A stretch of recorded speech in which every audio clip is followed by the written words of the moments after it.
Good evening. My name is Arnold Air Society Cadet Major John Goss, and I'm applying for the Air Force Association Pentagon internship sponsored by Arnold Air Society. The motto of Arnold Air Society is "The warrior who cultivates his mind, polishes his arms." I think the Pentagon internship would be an excellent opportunity for me to polish my arms. Being exposed to the kind of senior leadership that calls the Pentagon their home would be an outstanding opportunity to learn more about leadership and the duties of an Air Force officer and how to be a great Air Force officer, and definitely would assist me in being the best officer that I could be.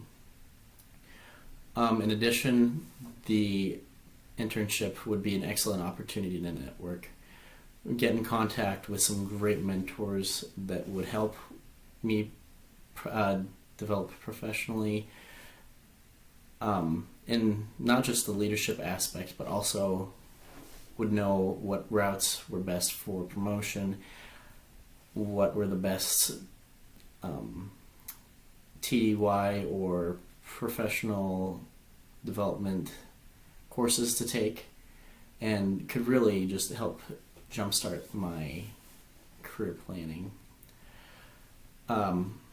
In addition, it would also be an outstanding opportunity to find out how the real Air Force actually works, to see what it's like to be on active duty, and to get a taste of what it's like to actually be in the military, conducting missions and making a difference for our national security and keeping everyone at home safe.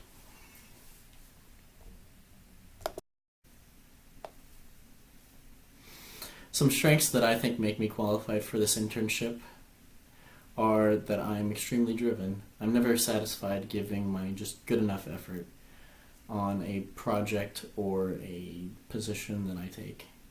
I think doing anything other than your 100% effort is really doing yourself a disservice, because you're wasting the talents and the abilities that God gave you. So giving your 100% is something that I take pride in.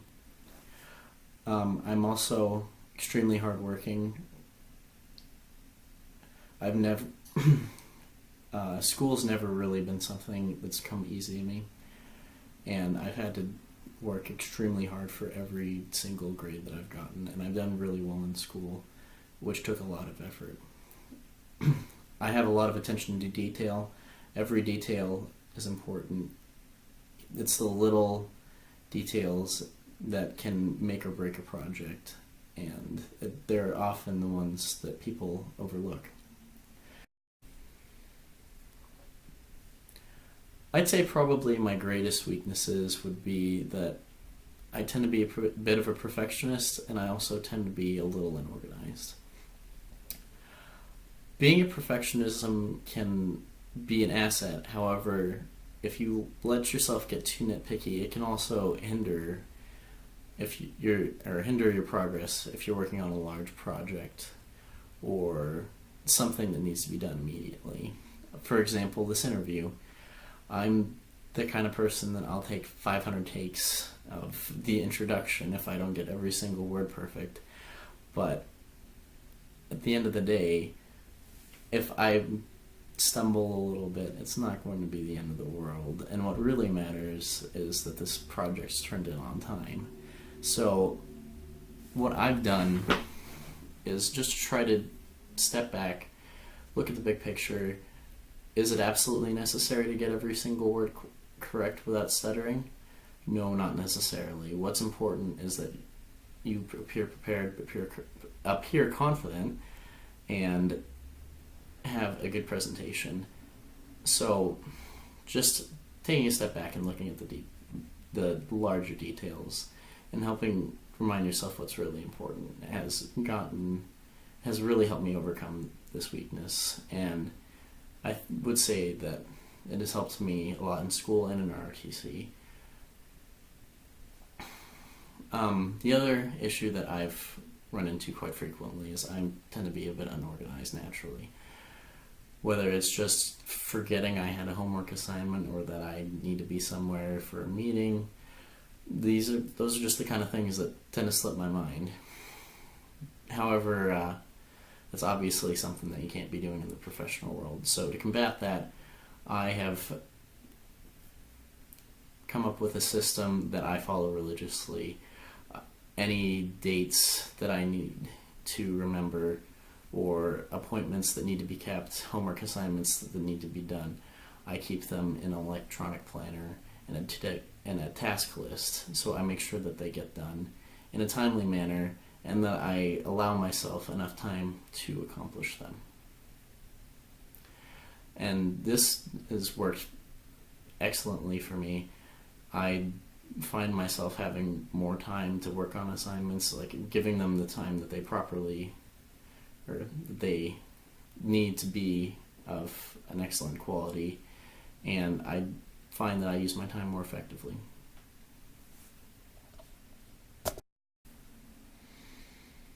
This internship is an unpaid internship, and naturally those selected will be incurring the costs themselves and be expected to be able to pay for those. I personally don't see this as a huge problem.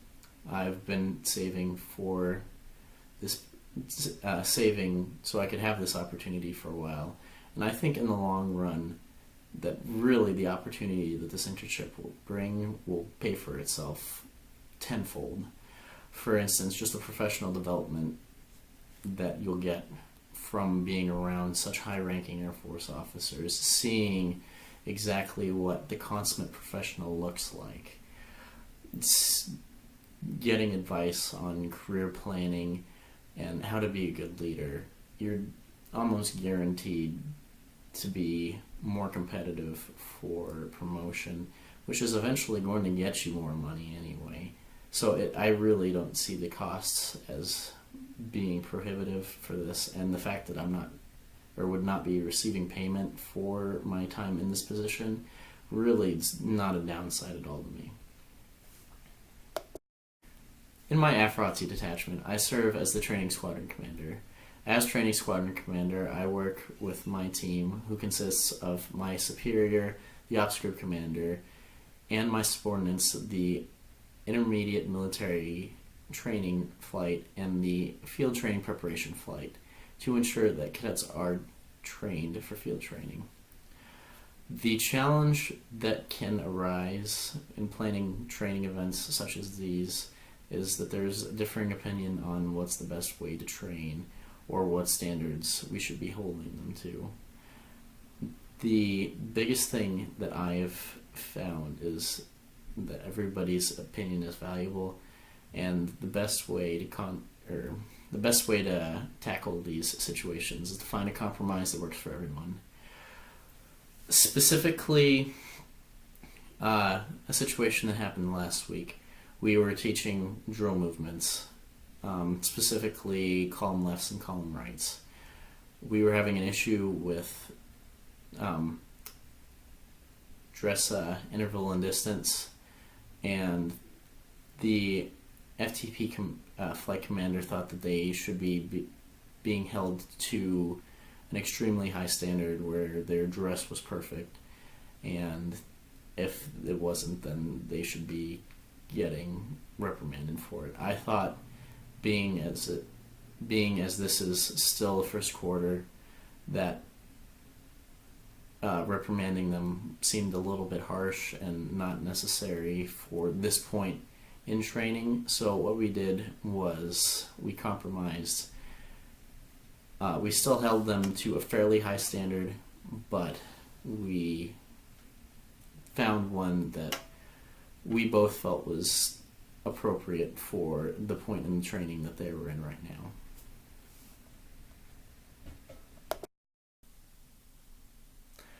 I feel that I'm extremely qualified for this internship based on the transferable skills that I possess, including my leadership experience, interpersonal skills, and Air Force writing experience. Since my freshman year of high school, when I joined the Army JRTC, I've had multiple opportunities to serve in leadership positions and gain leadership experience. One of the most important concepts that I've learned through these positions is the concept of delegation. As a leader, you're often given a lot of responsibilities. And if you don't delegate, you're going to be spending all of your time doing legwork and not a whole lot of time spending on the vision of your organization, which is, as a leader, is really what you should be focusing on. Delegating effectively means that you can give your subordinates some of the less complicated or more time-consuming assignments, and then monitor whether they get it done and the quality that they get it done. So, as I said before, you have more time freed up to do the upper level management responsibilities that you should be spending your time on. Another very important aspect of leadership is inspiring your people. It was President Dwight D. Eisenhower that said, "Leadership is the art of getting someone else to do something you want done because he wants to do it." I've found this extremely true. If your followers are sold on the vision of the organization, they'll bend over backwards to accomplish whatever task they've been given or whatever assignment they have that will contribute to the mission. Knowing how to talk to your people, finding out what motivates them, really makes your organization so much more effective. And this is something that a lot of the upper echelon leaders, especially the chief of staff, which would be someone who I would be working with very closely, is excellent. General Mark Welsh is fantastic at being a motivational speaker. The third aspect of leadership that is extremely important is managing. It is important for new leaders to be able to manage their people. You can't just expect to give someone a task and not check up on them and make sure they did it, because although there are some people that you can just give them an assignment and they'll run with it and you don't have to worry about them getting done, most people require a little bit of management just to make sure that they're doing it and that they're doing it with a proper level of excellence. And it also generally is beneficial to them, because then they're getting feedback on the work that they're doing. So they have some idea of where they can improve, and you know exactly what the status is of their assignment. In addition to my leadership experience, I also have very strong interpersonal skills, which would be extremely valuable when trying to network professionally. When a lot of people try to network, it can appear kind of phony and basically like you're just trying to talk to whoever you're talking to because, you want them to do something for you. When I am in that kind of situation, I just tell myself to forget that they're someone in a position of power, and just try to connect with them on a personal level.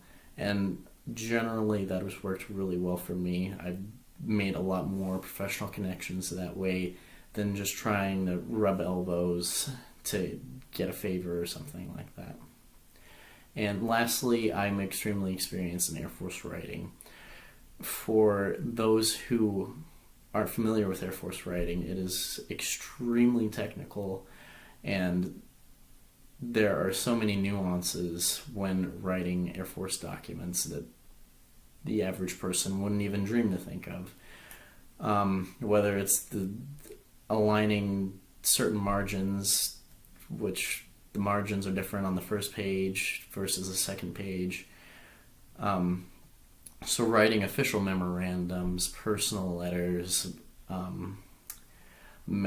other memos, these are all extremely specific documents that take a lot of time and practice to master, and I definitely have put in the time to master those, which would be an extremely valuable skill for this internship. Thank you for your time and considering me for this internship. I'm confident that I'm extremely qualified and look forward to our future correspondence on the next step and further information for the move to DC. If you have any questions, comments, or concerns, please contact me at 509-520-0420 or at gossetj@cw.edu. Thank you and have a good evening.